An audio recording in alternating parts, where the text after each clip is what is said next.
Channel को subscribe करना ना भूलें और हमारे ताज़ा वीडियो सबसे पहले देखने के लिए बेल आइकन को दबाएं।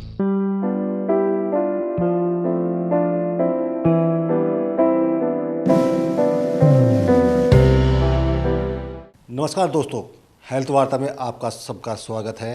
हेल्थ वार्ता में हम बात करेंगे डॉक्टर आर.पी. पाराशर से, जो आयुर्वेद के जाने माने चिकित्सक हैं और जो डायबिटीज़ देश के अंदर एक कुकुरमुत्ते की तरह फैल रही है, उस पर क्या कहना है इनका और कितने लोग इस बीमारी से पीड़ित हैं। डॉक्टर साहब, जो ये बीमारी है डायबिटीज़, या एक तरीके से यानी कि बहुत ज़्यादा देश में फैल चुकी है, यानी कि लोगों को कुछ को पता ही नहीं है क्या है डायबिटीज़। इस समय देश में 21 करोड़ से ज़्यादा लोगों को डायबिटीज़ है और 21 करोड़ एक संख्या के अगर दृष्टि से हम देखें तो ये पूरे वर्ल्ड की 1/4 है। यानी हम ये कहें कि पूरे संसार में जितने डायबिटीज़ के पेशेंट हैं उसका चौथाई हिस्सा जो है सिर्फ भारत में है। इसके अलावा प्री डायबिटिक स्टेज में भी काफ़ी संख्या में लोग हैं और वो ऐसे लोग हैं जो कभी भी डायबिटीज़ की श्रेणी में आ सकते हैं अगर वो अपनी सेहत की तरफ ध्यान ना दें, अपने खान पान में सुधार ना करें तो। लेकिन सबसे जो चिंता का विषय ये है कि डायबिटीज़ के रोगियों तक को ये नहीं पता होता कि मुझे डायबिटीज़ है।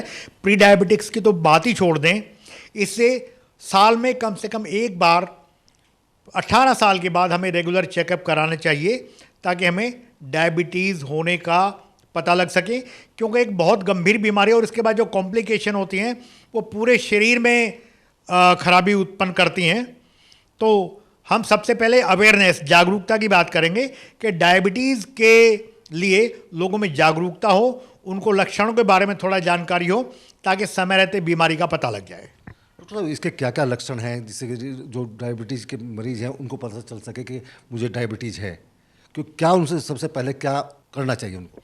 देखिए, डायबिटीज़ के जो लक्षण हैं उनमें पहले तो कुछ खास लक्षण क्या अमूमन लक्षण दिखाई नहीं देते हैं। जब डायबिटीज़ काफ़ी बढ़ जाती है तो लक्षण हमें दिखाई देते हैं। प्यास बार बार लगती है, कमजोरी महसूस होती है, पेशाब बार बार जाना पड़ता है और पिंडलियों में दर्द रहता है। लेकिन ये लक्षण काफ़ी एडवांस स्टेज में जाने के बाद होते हैं और शुरुआती स्टेज में पता नहीं लगता है कि डायबिटीज़ से कोई ग्रसित होने जा रहा है। तो हम तो सबसे पहले यही कहेंगे कि साल में एक बार नियमित रूप से अपनी जांच कराएं। इसके लिए जो टेस्ट है, जो डायबिटीज़ का सबसे कॉमन टेस्ट है, ब्लड शुगर की जांच करते हैं और वो खाली पेट भी होती है, खाली पेट के बाद खाना खाने के बाद भी होती है 2 घंटे के बाद, जो कि हम आमतौर पे दोनों लेते हैं। और अगर नहीं तो हम बीच में रैंडम ले लेते हैं, मतलब अगर कोई एकदम आ गया हमारे पास कि जांच कर दी जाए तो उसको ब्लड शुगर रैंडम बोलते हैं। इसके अलावा HbA1c वो 3 महीने की एवरेज को बताती है कि 3 महीने में पिछले कितना रहा है डायबिटीज़ की दृष्टि से, अगर शुगर का लेवल देखा जाए।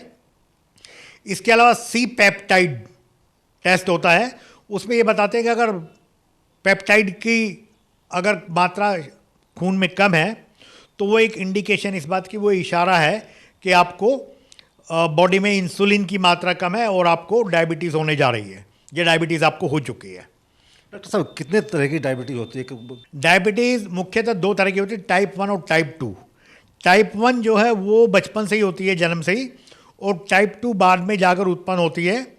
लेकिन जो तीसरी तरह की है वो जो कि गर्भवती महिला में होती है, गैस्टेशनल डायबिटीज़, वो कुछ खास परिस्थितियों में ही उत्पन्न होती है और हम कहेंगे कि भाई उसको टाला भी जा सकता है, क्योंकि गर्भवती होने के बाद आजकल आमतौर पर मेहनत करने का या काम करने की बहुत सारी रिस्ट्रिक्शन आ जाती हैं।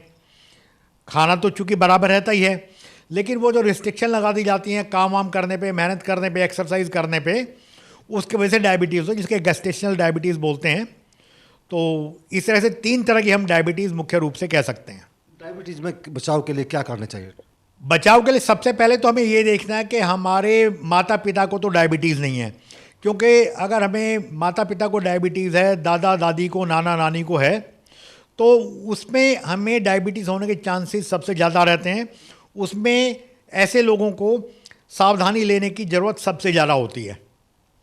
बाकी जो है उसमें हमें अपने खान पान पर ध्यान रखना होता है, क्योंकि आजकल क्या है कि लोग खाते ज़्यादा हैं, हाथ पैर हिलाते नहीं हैं। तो इसका एक मोटा सा फार्मूला है कि जितनी कैलोरी हम कंज्यूम कर रहे हैं उतनी कैलोरी बर्न कर लें। आमतौर पर आजकल junk food, fast food, processed food, डिब्बाबंद फूड, ये चीज़ें हम खा रहे हैं जिनमें कि कैलोरी बहुत ज़्यादा होती है, शुगर बहुत ज़्यादा होती है, और वो हमें डायबिटीज़ की उत्पत्ति की तरफ लेकर जाती है। तो हमें अपने आहार पे तो ध्यान देना ही है कि हम कैसा आहार खाएं जिसमें कि हमें शुगर उचित मात्रा में मिले। लेकिन मैं यहाँ पर जो बात कहना चाहूँगा कि हम घर में बना ताज़ा भोजन खाएं, क्योंकि घर में जो भोजन बनेगा उसमें कैलोरीज भी ठीक होंगी, उसमें शुगर की मात्रा भी ठीक होगी, और उसके अलावा उसमें जो बाकी चीज़ें हैं, फैट है, नमक है, वो भी उचित मात्रा में होगा। क्योंकि मार्केट में जो ये फूड्स मिल रहे हैं ये डायबिटीज़ ही नहीं है, हमें मोटापा और फैटी लीवर और दिल की बीमारियां, ऐसी अनेक बीमारियां उत्पन्न कर देती हैं। तो भोजन के बारे में सबसे पहला जो मैं बात बताई है कि हम घर का भोजन करें। उसके बाद आती है, क्योंकि आयुर्वेद में आहार और विहार ये दो मुख्य चीज़ें मानी जाती हैं, तो विहार यानी हमारी दिनचर्या कैसी हो। उसके लिए आयुर्वेद में दिनचर्या, ऋतुचर्या पर ध्यान दिया जाता है कि हम किस ऋतु में क्या खाएं, क्या ना खाएं, कब ना खाएं, क्यों खाएं और क्यों ना खाएं। इस तरह दिनचर्या में कि दिन के कौन से हिस्से में हम क्या खाएं, क्या ना खाएं, कैसे ना खाएं। तो हमें ऋतु के अनुसार, जैसे आज के सर्दी का मौसम चल रहा है, तो हम ज़्यादा अच्छी खुराक ले सकते हैं, ज़्यादा हमारी भूख भी इन दिनों बड़ी होती है। लेकिन गर्मी में हमारी खुराक कम हो जाती है, और उसके अनुसार ही हमें अपनी भूख के अनुसार, अपनी भूख के अलावा जो डाइट है उसमें भी हमें कैलोरी कम रखनी होती हैं। तो ये दो बातें हो गई। और उसके बाद आती है हमारी जो शारीरिक सक्रियता है, जो फिज़िकल एक्टिविटी है। हमारी आजकल लोगों में सीडेंटरी लाइफस्टाइल, निष्क्रियता आ गई है, लोग हाथ पैर नहीं हिलाते हैं, ना टाइम पे सोते हैं, ना टाइम पे उठते हैं, उसके वजह से उनकी ब्लड शुगर बढ़ जाती है। तो हम कहेंगे आप समय से सोएं, समय से उठें, उसके बाद आप पार्क में जाएं, वॉकिंग करें, रेगुलरली एक्सरसाइज करें, और आप जितना खाएं उतनी एक्सरसाइज तो कम से कम ज़रूर करें, ताकि आपकी बॉडी में एक्स्ट्रा शुगर ना रहे। क्योंकि जब एक्स्ट्रा शुगर होगी तो आपको डायबिटीज़ की शिकायत उत्पन्न होगी। वही जो डायबिटीज़ के इलाज को लेकर आयुर्वेद में कौन कौन सी दवाइयाँ हैं और किस तरीके से इसका इलाज लेना चाहिए? देखिए, डायबिटीज़ में वैसे तो हम रोग का नहीं, रोगी का इलाज करते हैं। तो डायबिटीज़ में भी हम देखते हैं कि कुछ रोगी आमतौर पर मोटे होते हैं, पर पतले रोगी भी होते हैं। कुछ लोगों की फास्टिंग शुगर जब वो ज़्यादा होती है, कुछ लोगों की जो खाने के बाद की पीपी शुगर होती है वो ज़्यादा होती है। तो इसके अनुसार हम ये मानते हैं आयुर्वेद की दृष्टि से कि उनके कारण भी अलग अलग हैं। तो उसके अनुसार हम व्यक्ति की प्रकृति भी देखते हैं। सबसे पहले तो व्यक्ति की जो प्रकृति है, आयुर्वेद में प्रकृति को देखा जाता है। वातज प्रकृति का है, पित्तज प्रकृति का है, कफज प्रकृति का है। क्योंकि जो कफज प्रकृति का व्यक्ति है उसको अगर हम डाइट कम भी दे रहे हैं, शुगर कम भी मात्रा में ले रहा, तो कफज प्रवृत्ति होने की वजह से उसको डायबिटीज़ होने के चांसेस ज़्यादा रहेंगे। अगर पित्तज प्रकृति का व्यक्ति है तो वो ज़्यादा खुराक लेने के बावजूद भी उसमें शुगर बढ़ने के चांसेस कम हैं।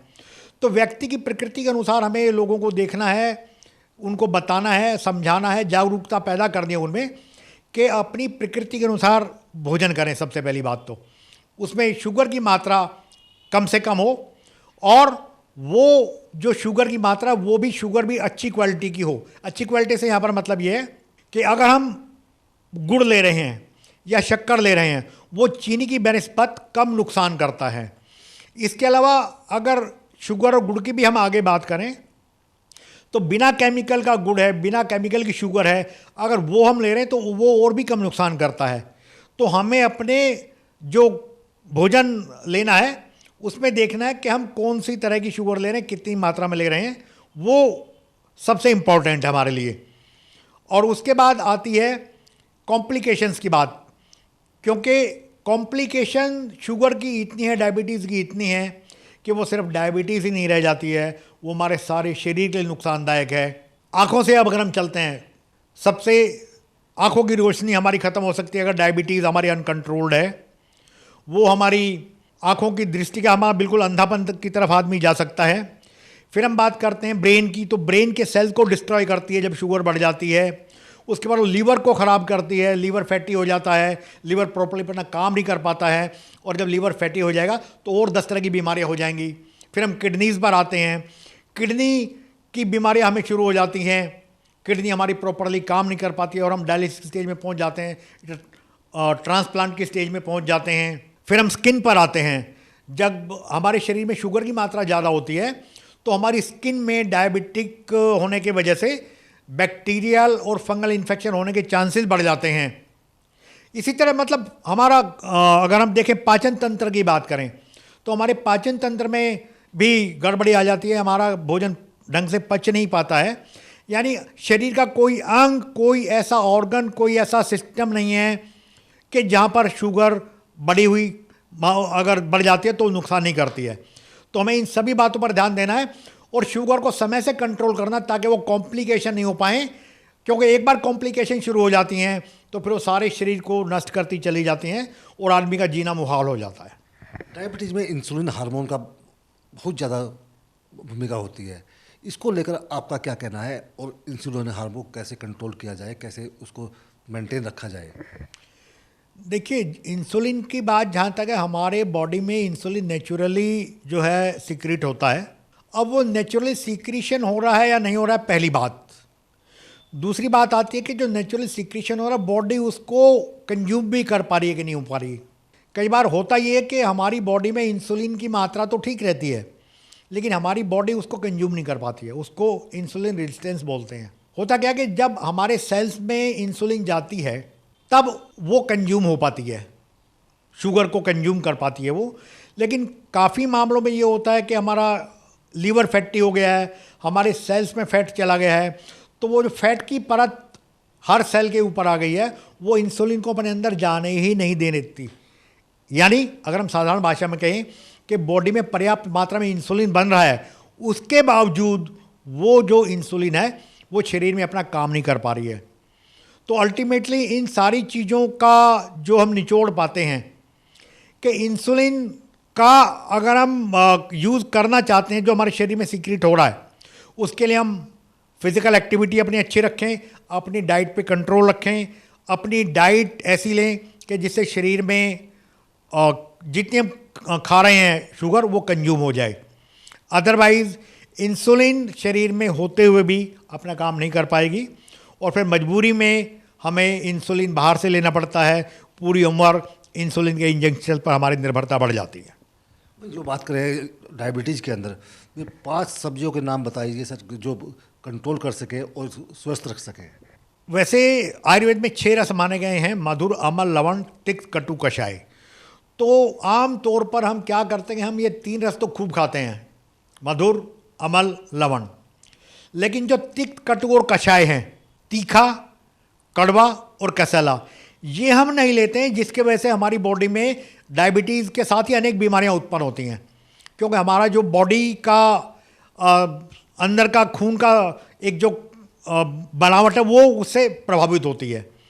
तो तिक्त, कटु, कषाय इनकी जो चीज़ें हैं, चाहे वो सब्जी है, वो फल हैं, वो हमें ज़रूर लेने हैं।